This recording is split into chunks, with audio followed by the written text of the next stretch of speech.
নমস্কাৰ এই মুহূৰ্তত আহি পৰিছে ৰাজ্যখনৰ বাবে খন্দিয়াৰ কেইবাটাও বিগ ব্ৰেকিং নিউজ। আজি 25 এপ্ৰিল অসমৰ লগতে ভাৰতৰ বিভিন্ন প্ৰান্তৰ পৰা খন্দিয়াৰ কেইবাটাও খবৰ আহি পৰিছে। এই মুহূৰ্তত জনাই আছো এটা ব্ৰেকিং নিউজ। পেহেলগাম কাণ্ডৰে জড়িত 3 গৰাকী দুৰ্দৰ্শ অপৰাধীক খেদি ধৰিছে ভাৰতীয় সেনাই। 42টাৰো অধিক ঘাটি চিনাক্ত কৰি আজি পুৱাৰে পৰা সৰ্ববৃহৎ অভিযান আৰম্ভ কৰিছে। একশন আৰম্ভ কৰিছে জম্মু কাশ্মীৰৰ আকাশত চৰাইৰ দৰে উৰিছে ভাৰতীয় সেনাৰ যুদ্ধ বিমান। নিৰীহক হত্যা কৰাৰ পৰিণাম ভুগিছে জম্মু কাশ্মীৰৰ সন্ত্ৰাসবাদীয়ে। প্ৰতিশোধৰ জুই উঠিছে, সেনাই উৰুৱাই দিছে সন্ত্ৰাসবাদীৰ বাসগৃহ। এই মুহূৰ্তত জনাই আছো এটা ব্ৰেকিং নিউজ। বোমাৰে উৰুৱাই দিয়া হ'ল দুৰ্ধৰ্ষ সন্ত্ৰাসবাদী আসিফৰ ঘৰ। আমি দেখুৱাইছো বুলডোজাৰে ভাঙি তছনছ কৰা হৈছে এটাৰ পিছত আন এটা বাসগৃহ। সন্ত্ৰাসবাদী আদিলৰ ঘৰ উৰুৱাই দিয়া হৈছে। পেহেলগাম ঘটনাত প্ৰত্যক্ষভাৱে জড়িত আছিল জম্মু কাশ্মীৰৰ 2 দুৰ্ধৰ্ষ সন্ত্ৰাসবাদী। ঘটনাৰ পাছতে ঘৰ এৰি পলায়ন কৰিছিল 2 কালপিটে। ইতিমধ্যে 2 কালপিটৰ মাথাৰ দাম 20 লাখ টকা ঘোষণা কৰিছে ভাৰত চৰকাৰে। বৈশাল উপত্যকাত সন্ত্ৰাসবাদী আক্ৰমণতো জড়িত আছিল আসিফ শেখ আৰু আদিল। পেহেলগাম ঘটনাৰ ব্লুপ্ৰিণ্ট ৰচিছিল এই 2টা কালপিটৰ বাসগৃহতেই। নৰেন্দ্ৰ মোদীৰ ঘোষণাৰ পাছতে যুদ্ধন্দেহী ৰূপত ভাৰতীয় সেনাই ফুল একশন মোডত দয়া নাই ক্ষমা নাই নীতিৰে ভাৰতীয় সেনাই ধ্বংস কৰিছে এফালৰ পৰা সেনা বাহিনীৰ ঘাটি। নিৰীহক হত্যা কৰাৰ পৰিণাম ভুগিছে এইবাৰ জম্মু কাশ্মীৰৰ সন্ত্ৰাসবাদীয়ে। পৰৱৰ্তী খবৰটো হৈছে প্ৰতিখন ৰাজ্যৰ মুখ্যমন্ত্ৰীলৈ এক ডাঙৰ নিৰ্দেশনা দিছে কেন্দ্ৰীয় গৃহমন্ত্ৰী অমিত শ্বাহে। অমিত শ্বাহে কৈছে যে প্ৰতিখন ৰাজ্যৰ পাকিস্তানীক বিচাৰি এটাকৈ উলিয়াওক আৰু খেদি পঠিয়াওক। এই নিৰ্দেশনা দিয়া হৈছে অমিত শ্বাহৰ তৰফৰ পৰা। প্ৰতিখন ৰাজ্যৰ মুখ্যমন্ত্ৰীলৈ এক বৃহৎ নিৰ্দেশনা দিছে কেন্দ্ৰীয় গৃহমন্ত্ৰীগৰাকীয়ে। মন্ত্ৰীগৰাকীয়ে কৈছে যে পাকিস্তানীক শীঘ্ৰেই চিনাক্তকৰণ কৰক। প্ৰতিখন ৰাজ্যৰ পৰা পাকিস্তানীক চিনাক্তকৰণ কৰক আৰু উলিয়াই দিয়ক প্ৰতিখন ৰাজ্যৰ পৰা। এই মুহূৰ্তত ফুল একশন মোডত যিহেতু ভাৰত চৰকাৰ, যিহেতু 28 গৰাকী নিৰীহক যিদৰে হত্যা কৰা হৈছিল তাৰ প্ৰতিশোধ এটা কৰি ল'ব। প্ৰতি টোপাল তেজৰ প্ৰতিশোধ ল'ব এইবাৰ ভাৰত চৰকাৰে। তাৰ মাজতেই এইবাৰ নিৰ্দেশনা দিয়া হৈছে কেন্দ্ৰীয় গৃহমন্ত্ৰী অমিত শ্বাহৰ তৰফৰ পৰা। প্ৰতিখন ৰাজ্যৰ মুখ্যমন্ত্ৰীসকলক সেই নিৰ্দেশনা দিয়া হৈছে যে বিচাৰি পাকিস্তানীক চিনাক্তকৰণ কৰক আৰু উলিয়াই দিয়ক ৰাজ্যৰ পৰা। বৈঠকৰ পাছতেই সকলো ৰাজ্যৰ মুখ্যমন্ত্ৰীৰ নিৰ্দেশনা অমিত শ্বাহৰ। ইতিমধ্যে ভিজা বাতিলৰ নিৰ্দেশ দিছে গৃহ মন্ত্ৰালয়ে। আজিৰ সন্ধিয়াৰ আন এটা ডাঙৰ খবৰ হৈছে এবাৰ লস্কৰী তৈবাৰ কামাণ্ডাৰ আলতাফ লালিক এনকাউণ্টাৰ কৰা হৈছে। এই মুহূৰ্তত ডাঙৰ খবৰ এইবাৰ জঁপিয়াই পৰিছে ভাৰত। লস্কৰী তৈবাৰ দুৰ্ধৰ্ষ সন্ত্ৰাসবাদী আলতাফ আলীক এনকাউণ্টাৰ কৰা হৈছে। ভাৰতীয় সেনাই এনকাউণ্টাৰ কৰিছে আলতাফ লালিক। ভাৰতীয় সেনাই একশন আৰম্ভ কৰিছে। ভাৰতীয় সেনাৰ গুলীত ধৰাশায়ী হৈছে আলতাফ লালি। বন্দীপাৰাৰ ঘন জংঘলত ভয়ংকৰ আক্ৰমণত ঢলি পৰিছে আলতাফ লালিৰ নেতৃত্বতে পেহেলগামত চলিছিল ভয়ংকৰ আক্ৰমণ আৰু তাৰ পাছতেই আৰক্ষীৰ ভাৰতীয় সেনাৰ অভিযান আৰু তাৰ পিছতেই এনকাউণ্টাৰ কৰা হৈছে। ভাৰতীয় সেনাই এনকাউণ্টাৰ কৰিছে আলতাফ লালিক। ভাৰতীয় সেনাৰ গুলীত ধৰাশায়ী হৈছে আলতাফ লালি। বন্দীপাৰাৰ ঘন জংঘলত ভয়ংকৰ আক্ৰমণত ঢলি পৰিছে আলতাফ লালিৰ নেতৃত্বতে পেহেলগামত চলিছিল ভয়ংকৰ আক্ৰমণ। জম্মু কাশ্মীৰত দীৰ্ঘদিন ধৰি চলি আছিল। দীৰ্ঘদিন ধৰি থাকি ব্লুপ্ৰিণ্ট ৰচিছিল আলতাফে। ভাৰতীয় সেনাৰে হোৱা 12 ঘণ্টীয়া প্ৰত্যাক্ৰমণত নিহত হৈছিল আলতাফ। এটাৰ পিছত আন এটা সন্ত্ৰাসবাদীক বিচাৰি আক্ৰমণ কৰিছে ভাৰতীয় সেনাই। প্ৰতিশোধ শেষ নোহোৱালৈকে প্ৰতিশোধ লৈ থকা হ'ব।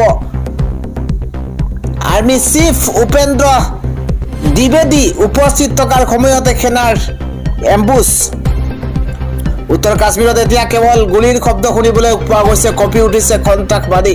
ভাৰতীয় সেনাৰ ভয়ত পাকিস্তান সীমান্তলৈ প্ৰেৰণ কৰা হৈছে সন্ত্ৰাসবাদী। আজিৰ সন্ধিয়াৰ সবাতোকৈ গুৰুত্বপূৰ্ণ খবৰ হৈছে এইবাৰ শাসক বিৰোধী একেলগ হৈ দেশৰ হকে যুঁজ আৰম্ভ কৰিছে এবাৰ মোদী চৰকাৰে ফুল একশন লোক আমি মোদীৰ লগত আছো এই মন্তব্য কৰিছে বিৰোধী দলৰ প্ৰতি ক্ষমা কৰিব এই মন্তব্য কৰিছে কংগ্ৰেছৰ যুৱৰাজ ৰাহুল গান্ধীয়ে এই মুহূৰ্তত জনাই আছো ডাঙৰ খবৰ মোদী চৰকাৰলৈ পূৰ্ণ সমৰ্থন এবাৰ ৰাহুল গান্ধীৰ আজি পেহেলগামলৈ গৈছে বিৰোধী দলপতি ৰাহুল গান্ধী এই মুহূৰ্তত এটা ব্ৰেকিং নিউজ জনোৱাৰ চেষ্টা কৰিছো পেহেলগামলৈ ইতিমধ্যে ৰাওনা হৈছে আৰু উপস্থিত হৈছে পেহেলগামত ৰাহুল গান্ধী শাসক বিৰোধী একেলগ হৈছে এক শক্তি লৈ পেহেলগামত উপস্থিত হৈছে আৰু খন্তেক সময়ৰ পূৰ্বেই জম্মু কাশ্মীৰত উপস্থিত হৈছে ৰাহুল গান্ধী আমি মোদী চৰকাৰৰ লগত আছো এইদৰে মন্তব্য কৰিছে ৰাহুল গান্ধীয়ে মোদী চৰকাৰৰ লগত আছো প্ৰধানমন্ত্ৰীৰ মোদীৰে হাত মিলালে এবাৰ ৰাহুল গান্ধীয়ে পাকিস্তানক শেষ কৰিবলৈ একত্ৰিত হল শাসক বিৰোধী সৰ্বদলীয় বৈঠকৰ পাছতে হাত মিলালে প্ৰধানমন্ত্ৰী মোদী আৰু ৰাহুল গান্ধী পাকিস্তানৰ বিৰুদ্ধে বৃহৎ পৰিকল্পনা ভাৰতৰ আজিৰ সন্ধিয়াৰ পৰৱৰ্তী ডাঙৰ খবৰ হৈছে এবাৰ বাজিছে মোদীৰ ফোন ফ্ৰান্স ৰাষ্ট্ৰপতিয়ে দিছে যুদ্ধৰ সমৰ্থন ইজৰাইলে আগবঢ়াইছে সহায়ৰ হাত এই মুহূৰ্তত ভাৰতৰ পক্ষত একগোট হৈছে বিশ্বৰ প্ৰতিখন দেশ বেঞ্জামিন নেতান্যাহুৰ পাছতে সমৰ্থন আগবঢ়াইছে এবাৰ ইমানুৱেল মেক্ৰনে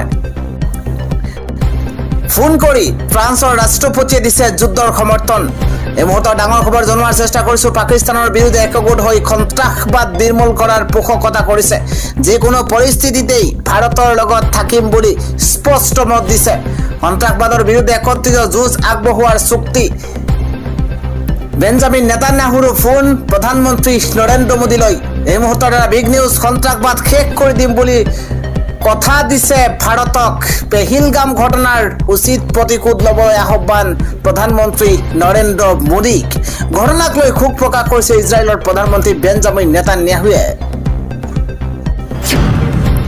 আজিৰ সন্ধিয়াৰ সবাতোকৈ গুৰুত্বপূৰ্ণ খবৰ হৈছে এবাৰ মোদীক সমৰ্থন কৰি কলা বেজ পৰিধান কৰি আজি পবিত্ৰ জুমাৰ নামাজ পঢ়িবলৈ গৈছে আইএমআইএমৰ নেতা আছাদুদ্দিন ওৱেইছিয়ে এই মুহূৰ্তত জনাই আছো এটা বিগ নিউজ কিয়নো আজি জুমাৰ নামাজ আদায় কৰিছে আছাদুদ্দিন ওৱেইছিয়ে কলা বেজ পৰিধান কৰি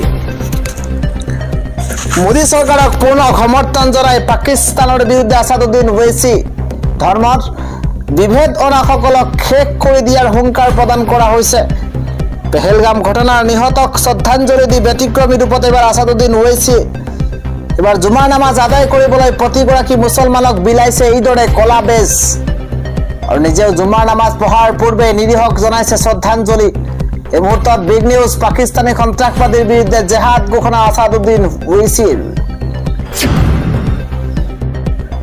পৰৱৰ্তী ডাঙৰ খবৰ হৈছে পাকিস্তানক সমৰ্থন কৰি গুড জব বুলি কৈ আৰক্ষীৰ জালত পৰিছে এইগৰাকী মাজাহাৰ মিয়া পাকিস্তানক গুড জব বুলি কোৱা মৈৰাবাৰীৰ মাজাহাৰ মিয়াক গ্ৰেপ্তাৰ কৰা হৈছে মুখ্যমন্ত্ৰী হিমন্ত বিশ্ব শৰ্মাৰ নিৰ্দেশনাৰ পাছতে চলিছে আৰক্ষীৰ অভিযান সাৱধান ভুলতো পাকিস্তানক সমৰ্থন জনাই পোষ্ট নিদিব মুখ্যমন্ত্ৰীৰ ঘোষণা ভাৰত বিৰোধী মন্তব্য কৰা কোনো ব্যক্তি খাৰি যাব নোৱাৰিব সোশ্যাল মিডিয়াত এটা ভিডিঅ'ত পাকিস্তানক সন্ত্ৰাসবাদীক সমৰ্থন কৰিছিল মাজাহাৰে আৰু তাৰ পিছতে গুড জব বুলি কৈছিল আৰু তাৰ পিছতে গ্ৰেপ্তাৰ কৰা হৈছিল আৰক্ষীৰ জালত পৰিছে মাজাহাৰ মিয়া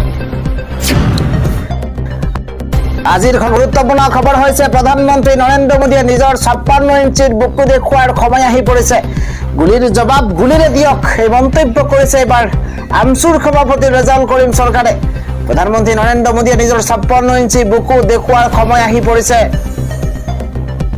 প্ৰধানমন্ত্ৰী মোদীৰ কাষত ভাৰতৰ প্ৰতিগৰাকী মুছলমান আছে প্ৰধানমন্ত্ৰী মোদীৰ কাষত ভাৰতৰ প্ৰতিগৰাকী মুছলমান গুলিৰ জবাব গুলিৰে দিব লাগিব প্ৰতিটো পাল তেজৰ প্ৰতিশোধ লোক মোদী চৰকাৰে 28 জনক মাৰিছে 28,000ক হত্যা কৰি দেখুৱাই দিব লাগে একে বৰ্বৰ কাণ্ড কোনো মানুহে কেতিয়াও কৰিব নোৱাৰে